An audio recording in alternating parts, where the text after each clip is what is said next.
Have you ever heard someone say, "I just want to be the next Warren Buffett"? It sounds inspiring, right? But let's get real for a moment. Trying to be Warren Buffett from day one is probably the worst financial advice you could ever follow. Let me explain why and what you should be doing instead. Warren Buffett is, without a doubt, a legend. He is a master of compound interest, a financial wizard who famously said, "I only need a 20% return each year." Now, that sounds deceptively simple.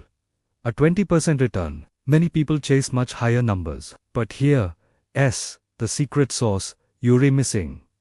Buffett has been doing this for over 70 years. He started investing when he was just 11 years old. Think about that. 70 years of discipline, consistency, and letting time work its magic. Plus, let's not forget his starting point. He came from a comfortable family, which gave him a leg up. When you're managing a fortune worth tens of billions of dollars, a simple 20% return means you re-adding billions more to your wealth every single year. It's a completely different ballgame. Now, let's look at a more realistic scenario. What about you? What about me? Let's say you're a young, ambitious entrepreneur. You scrape together $50,000 to start your first business. You're brilliant, you're driven, and you manage to double your money every single year. That's a 100% annual return, 5 times what Buffett aims for. This isn't meant to discourage you. It's meant to ground you in reality. The path to wealth isn't about mimicking the end game of a billionaire. It's about understanding your own starting line. So, what's the real first step? Forget being a legendary investor for now. Start by being an employee. Yes, you heard me right. Get a job.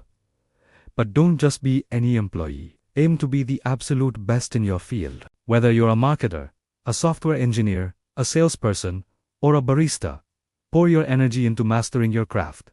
Why? Because this is how you build your foundational pillars of wealth, capital, experience, and credibility. By excelling at your job, you increase your income, which gives you the capital to invest later. You gain invaluable experience about how a business actually works from the inside out. And most importantly, you build a reputation for being reliable and competent. That credibility is priceless. Once you have those 3 things firmly in place, capital, experience, and credibility, then, and only then, should you start seriously thinking about investing. This could mean buying some gold, dipping your toes into the stock market, or maybe even opening that small business you've been dreaming of.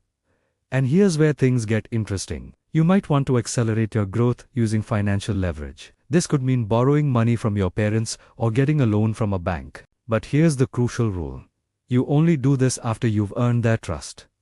Banks don't just hand out money. They lend it to people who have proven they can handle it. Your track record of success at your job, your stable income, your reputation, that's what makes you bankable. So, the game plan for the next 5 or 10 years is simple. Focus on excelling at your current work. Pour your heart into it. Become so good they can't ignore you. After that period, you might find yourself in a position to become a small business owner or a savvy small-scale investor. You've built your foundation brick by brick, and now you're ready for the next level. And if you want to go even further, if you have ambitions of becoming a big boss, a major player in your industry, well, that's where the real learning begins.